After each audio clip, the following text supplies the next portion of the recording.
Comme pour les droits démocratiques, les acquis sont loin d'être définitifs et la plupart du temps, les batailles syndicales actuelles visent à les préserver et à empêcher une détérioration des conditions de travail. Il suffit de jeter un œil sur ce qui se passe chez nos voisins du Sud avec les partisans des Right to Work, ces anti-syndicaux notoires, pour comprendre que les fruits de nos batailles ne cessent d'être remis en question. Le comité sur l'arbitrage de griefs de la FTQ, mis sur pied en 2008, a suivi avec intérêt l'évolution du dossier de ses recommandations déposées au comité consultatif du travail et de la main-d'œuvre et acceptées par ce dernier en 2010. Un consensus existait effectivement sur 3 axes principaux, à savoir que le tribunal d'arbitrage devait être plus expéditif, plus spécialisé et moins coûteux. 2 comités spéciaux au CCTM ont été formés et sont toujours en marche. Le premier sur l'article 47.2 du Code du travail et le deuxième sur le harcèlement psychologique. Les résultats des réflexions de ces comités sont toujours à suivre. L'arrivée au pouvoir du Parti québécois a créé bien des espoirs, mais nous sommes toujours en attente d'une révision du Code du travail à ce sujet, malgré le consensus établi entre le patronat et les syndicats. Par ailleurs, les séminaires annuels sur l'arbitrage de griefs sont devenus, avec les années, des activités incontournables. Ils ont permis de rassembler des centaines de militants et de militantes, conseillers syndicaux et conseillères syndicales, afin d'apprendre et d'échanger sur nos pratiques de plaideurs et de plaideuses lors d'arbitrage de griefs. En plus de l'étude de la jurisprudence et de la doctrine concernant les problèmes rencontrés en arbitrage, le séminaire permet d'approfondir les techniques de travail pour la préparation et le déroulement des auditions.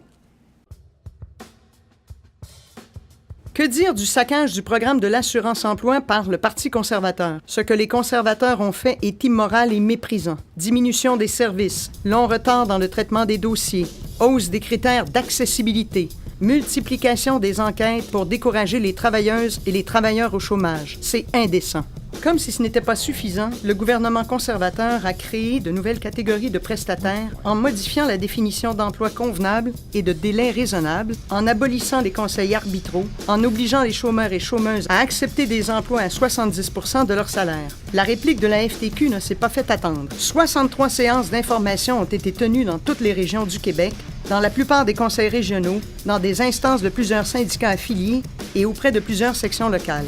Les organisations syndicales et la FTQ se sont aussi mobilisées pour dénoncer les attaques du gouvernement conservateur. Fait à noter, la mobilisation de la FTQ Construction qui a chapeauté plusieurs dizaines de manifestations à travers le Québec, le rassemblement public au cabaret La Tulipe de Montréal, la grande manifestation organisée par la Coalition québécoise contre la réforme de l'assurance-emploi, dont fait partie la FTQ, et qui a réuni plus de 50 000 personnes à Montréal, ne sont qu'une partie des actions et activités organisées pour dénoncer le gouvernement d'Ottawa. La FTQ a également témoigné devant la Commission sur l'assurance-emploi. Et si Ottawa ne fait rien, elle défendra la création d'un régime québécois qui répondra à ses exigences en matière de couverture, de gouvernance et de financement. La FTQ et ses syndicats affiliés ne peuvent rester les bras croisés face au saccage de l'assurance-emploi. C'est pourquoi il faudra rester mobilisé afin de défendre les travailleurs et les travailleuses qui ont eu la malchance de perdre leur emploi.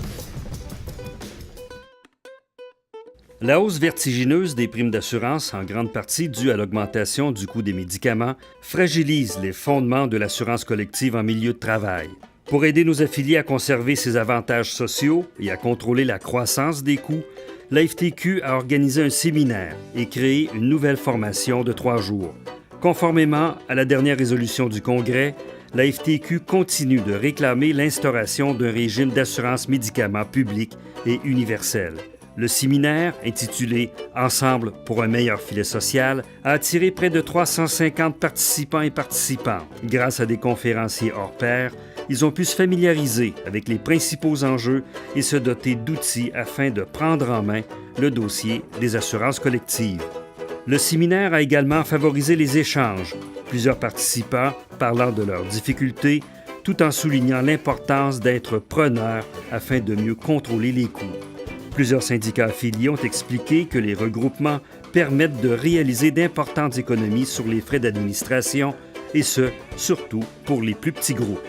La mise en place d'un régime d'assurance médicaments public et universel permettrait de mieux contrôler les coûts. d'instaurer une politique d'achat du médicament et d'abolir les privilèges accordés aux compagnies pharmaceutiques.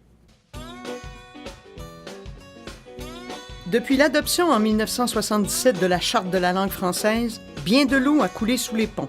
Dès le début, la FTQ s'est associée au projet de francisation des entreprises de 100 travailleurs et plus et a mis tout en œuvre pour accompagner et soutenir ses membres et les comités de francisation. Avec le soutien des syndicats locaux et des grands syndicats affiliés, la FTQ a maintenu son approche et obtenu de bons résultats, que ce soit dans les secteurs de l'aérospatial et de l'aéronautique, des communications et des télécommunications, de l'hôtellerie, de l'entretien ménager, des garages et de la métallurgie. En 2010, le portail Langue du travail a été lancé officiellement avec une refonte incluant une page Facebook, un fil Twitter et un forum d'échange. La francisation de personnes immigrantes, dont les conditions sont souvent désastreuses en matière de conditions de travail, doit demeurer une priorité. Par exemple, la FTQ a demandé l'organisation de cours de français pendant les heures de travail en collaboration avec les syndicats en place. La FTQ souhaite toujours l'adoption du projet de loi 14, même si elle s'objecte à l'article qui autoriserait les employeurs de 100 personnes ou plus à remplacer le comité de francisation par un mécanisme de consultation. La participation des travailleurs et des travailleuses reste essentielle au succès de la démarche de francisation. La FTQ a de plus participé au Forum mondial de la langue française en juillet 2012 à Québec et la prochaine rencontre aura lieu à Liège, en Belgique, en juillet 2015. Le dossier de la retraite a été un des points centraux des interventions de la FTQ depuis le congrès de 2010. Que ce soit les difficultés rencontrées par plusieurs régimes à prestations déterminées, le rapport d'Amour ou la campagne de la FTQ sur la bonification du régime des rentes du Québec, la question de la retraite a été partout présente. La FTQ n'a pas cessé de marteler auprès des élus sa campagne « Une retraite à l'abri des soucis », visant à bonifier le régime des rentes du Québec, incluant une hausse du supplément de revenus garanti et faisant en sorte que la dette des régimes de retraite soit considérée comme une créance prioritaire lors d'une faillite. Au cours des 3 dernières années, la FTQ a multiplié les conférences de presse, rencontres médiatiques, entrevues radio et télévision, sur tous les réseaux, pour prendre la défense des régimes de retraite des travailleurs et travailleuses tout en proposant des solutions viables et efficaces. Le rapport d'Amour a fait l'objet d'une commission parlementaire à laquelle la FTQ a participé et défendu ses positions. Depuis le dernier congrès, la FTQ a de plus organisé 3 séminaires sur la retraite. L'un sur les perspectives sur la retraite et l'équité intergénérationnelle, l'autre sur des initiatives syndicales réussies et le 3e sur la réforme de notre système de retraite. Mentionnons aussi que le régime de retraite à financement salarial de la FTQ ne cesse de croître. Le régime maintient une santé financière enviable et son niveau de capitalisation est amplement suffisant pour garantir le versement des rentes dans le futur.